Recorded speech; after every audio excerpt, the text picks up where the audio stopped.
नमस्कार दोस्तों, मैं हूं आपके साथ हर्ष भारद्वाज।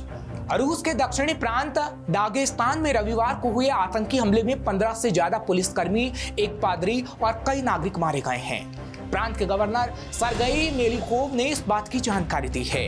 बंदूकधारियों ने 2 शहरों में 2 ऑर्थोडॉक्स चर्चों, एक यहूदी प्रार्थनागर और एक पुलिस चौकी पर गोलीबारी की है। रूसी मीडिया ने बताया कि जवाबी कार्रवाई में 6 हमलावरों को मार गिराया गया है। हमले क्षेत्रीय राजधानी माक्चकाला और तटीय शहर डरबेट में हुए, जो एक दूसरे से 120 किलोमीटर की दूरी पर स्थित हैं। रूस की जांच कमेटी ने इसे आतंकवादी घटना बताते हुए कहा है कि उसने दागिस्तान में हमले की आपराधिक जांच शुरू कर दी है। दागिस्तान रूस का एक बड़ी मुस्लिम आबादी वाला प्रांत है, जो चेचन्या के पड़ोस में है। क्षेत्र में सोमवार, मंगलवार और बुधवार को 3 दिनों के लिए शोक रखा गया है। हमले में मरने वाले पादरी की पहचान फादर निकोलाई के रूप में हुई है। वो 66 साल के थे। हमलावरों ने उनका गला रेत दिया था। इसके साथ ही चर्च के बाहर तैनात एक सुरक्षा गार्ड की भी हत्या कर दी गई। रूसी यहूदी कांग्रेस ने बताया कि डरबेट और माक्चकाला में एक सिनेगॉग पर हमला किया गया। डरबेट के सिनेगॉग में जब हमला किया गया, जब 40 मिनट पहले प्रार्थना हो चुकी थी और वहां कोई मौजूद नहीं था। हमलावरों ने मोलोटोव कॉकटेल बम से सिनेगॉग की बिल्डिंग में आग भी लगा दी थी। इस दौरान बाहर खड़े पुलिसकर्मी और सुरक्षा गार्ड हमले में मारे गए। रूसी यहूदी कांग्रेस ने कहा कि मृतकों और घायलों की सही संख्या के बारे में अभी नहीं बताया जा सकता। फिलहाल अभी जांच चल रही है। साथ ही ये भी जानकारी दी गई है कि डरबेट सिनेगॉग को पूरी तरीके से जलाया गया और एक बयान में कहा गया कि अभी तक यहूदी समुदाय से किसी की मौत की जानकारी नहीं मिली है। पिछले साल अक्टूबर में स्थानीय हवाई अड्डे पर यहूदी विरोधी भीड़ ने यहूदियों पर हमला किया था, जिसके बाद से ही स्थानीय यहूदी प्रार्थना घरों के बाहर सुरक्षा गार्ड तैनात कर दिए गए थे। दागिस्तान के आंतरिक मंत्रालय के प्रवक्ता गायना गारियेवा ने बताया कि हमले में 6 पुलिसकर्मी मारे गए, जबकि कम से कम 12 लोग घायल हुए हैं। मंत्रालय ने बाद में बताया कि गंभीर हालात में घायल एक स्थानीय पुलिस का इलाज चल रहा था, लेकिन उसकी भी इलाज के दौरान मौत हो गई। रूसी नेशनल गार्ड ने कहा कि डरबेट में उसके अधिकारी की भी मौत हुई है, जबकि कई घायल हुए हैं। डरबेट में पुलिस अधिकारियों ने हमले का वीडियो बनाया और इसे सोशल मीडिया पर भी शेयर किया। क्लिप में गोलियों की आवाज सुनी जा सकती है। साथ ही सड़क पर पुलिस की गाड़ियां खड़ी दिखाई दे रही हैं। हालांकि स्थानीय मुस्लिम नेताओं ने हमले की निंदा की है और इसे धर्मों के बीच मतभेद पैदा करने का प्रयास बताया है।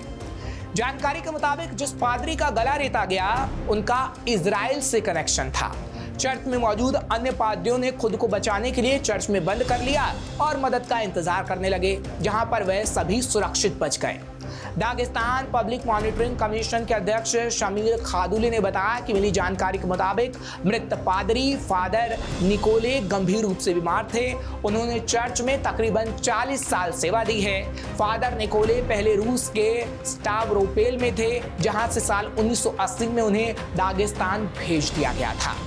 फादर निकोले के परिवार में उनकी पत्नी, 3 बच्चे और पोते पोतियां हैं। फादर निकोले ने इजराइल की राजधानी यरूशलेम से रूस तक पवित्र अग्नि यानी होली फायर पहुंचाने के समारोह में हिस्सा लिया था। यह रूढ़िवादी ईसाई परंपरा है, जो कि ईस्टर के एक दिन पहले होती है। पादरी के मारे जाने की एक वजह यह भी मानी जा रही है, लेकिन अभी इस मामले की जांच चल रही है।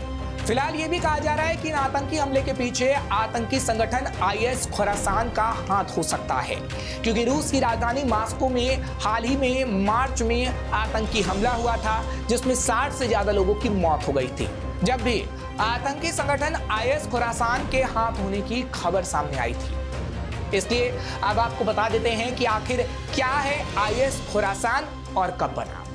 दरअसल 1999 में स्थापित हुए IS को दुनिया ने 2014 के बाद से ही जानना शुरू किया। इससे पहले सीरिया, इराक या बाकी दूसरे देशों में इसका प्रभाव नहीं था। IS खुरासान IS की ही एक शाखा है, जिसे जनवरी 2015 में तालिबान के पाकिस्तानी सहयोगियों के असंतुष्ट सदस्यों द्वारा स्थापित किया गया था। इसे तालिबान और अमेरिका का कट्टर दुश्मन माना जाता है। खुरासान शब्द एक प्राचीन इलाके के नाम पर आधारित है, जिसमें कभी उज्बेकिस्तान, अफगानिस्तान, तुर्कमेनिस्तान और इराक का हिस्सा शामिल हुआ करता था।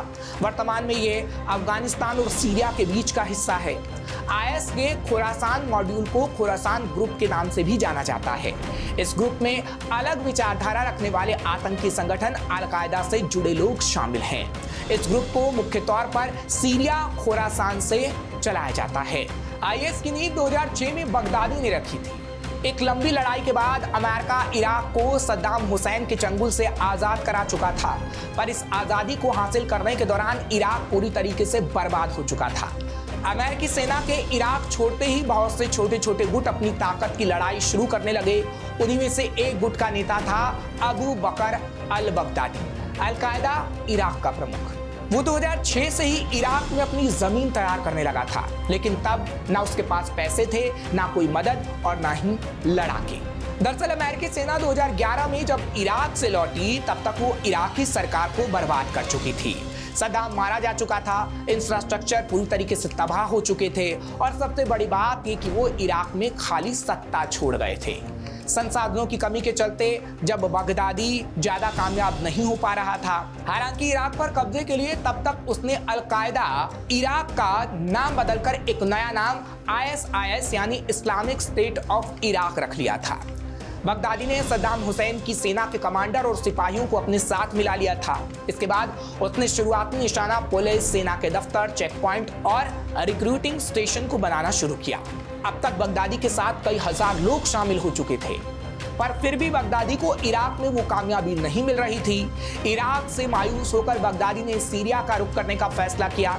सीरिया तब तक गृह युद्ध झेल रहा था। अल-कायदा और फ्री सीरियन आर्मी वहां के दो सबसे बड़े गुट थे। पहले 4 साल तक सीरिया में भी बगदादी को कोई बड़ी कामयाबी हाथ नहीं लगी। इसके बाद उसने एक बार फिर से अपने संगठन का नाम बदलकर IS Islamic state of Iraq and Syria कर दिया। जून 2013 को फ्री सीरियन आर्मी के जनरल ने पहली बार सामने आकर दुनिया से अपील की थी कि अगर उन्हें हथियार नहीं मिले तो वो बागियों से अपनी जंग 1 महीने के अंदर ही हार जाएंगे। इस अपील के हफ्ते भर के अंदर ही America, Israel, Jordan, Turkey, Saudi Arab और कतर ने फ्री सीरियन आर्मी को हथियार, पैसे और ट्रेनिंग की मदद देनी शुरू कर दी। इन देशों ने सारे आधुनिक हथियार, एंटी टैंक मिसाइल, गोला बारूद सब कुछ सीरिया पहुंचा दिया और बस यहीं से IS के दिन पलट गए। दरअसल जो हथियार फ्री सीरियन आर्मी ने लिए थे वो साल भर के अंदर अंदर IS तक जा पहुंचे, क्योंकि तब तक IS फ्री सीरियन आर्मी में सेंध लगा चुका था। साथ ही सीरिया में फ्रीडम फाइटर का नकाब पहनकर भी IS ने दुनिया को धोखा दिया था। इस नकाब की आड़ में खुद अमेरिका तक ने अनजाने में IS के आतंकवादियों को ट्रेनिंग दे डाली। वहीं आपको ये भी बता दें कि IS खुरासान ने पहले भी अफगानिस्तान में कई आतंकी हमले किए हैं। 2021 में जब अमेरिका ने अफगानिस्तान में तालिबान के कब्जे के बाद अपने सैनिकों को निकालने का फैसला किया, तब काबुल एयरपोर्ट के बाहर 2 आत्मघाती हमले हुए थे। इन हमलों में अमेरिकी मरीन कमांडो समेत कम से कम 60 लोगों की मौत हो गई थी। 5 अमेरिकी सैनिकों समेत 100 से ज्यादा लोग घायल हुए थे। इस आतंकी संगठन ने मई में काबुल में लड़कियों के एक स्कूल पर हुए घातक विस्फोट की जिम्मेदारी भी ली थी, जिसमें 68 लोग मारे गए थे और 165 लोग घायल हुए थे। IS खुरासान ने जून में ब्रिटिश अमेरिका हालो ट्रस्ट पर भी हमला किया था, जिसमें 10 लोग मारे गए थे, 16 लोग घायल हुए थे। और अब जब रूस में एक बार फिर आतंकी हमला हुआ है, तब भी ये कहा जा रहा है कि IS खुरासान का इसमें हाथ हो सकता है। फिलहाल ये IS खुरासान का ही किया धरा हुआ है या फिर किसी और ने इस आतंकी घटना को अंजाम दिया है, इसका पता जल्द ही लगा लिया जाएगा। फिलहाल ऐसी और खबरों के लिए आप देखते रहिए श्रेष्ठ भारत। श्रेष्ठ भारत पर खबरों से जुड़े रहने के लिए चैनल को सब्सक्राइब और लाइक करें, बेल आइकन दबाएं और देखते रहें श्रेष्ठ भारत।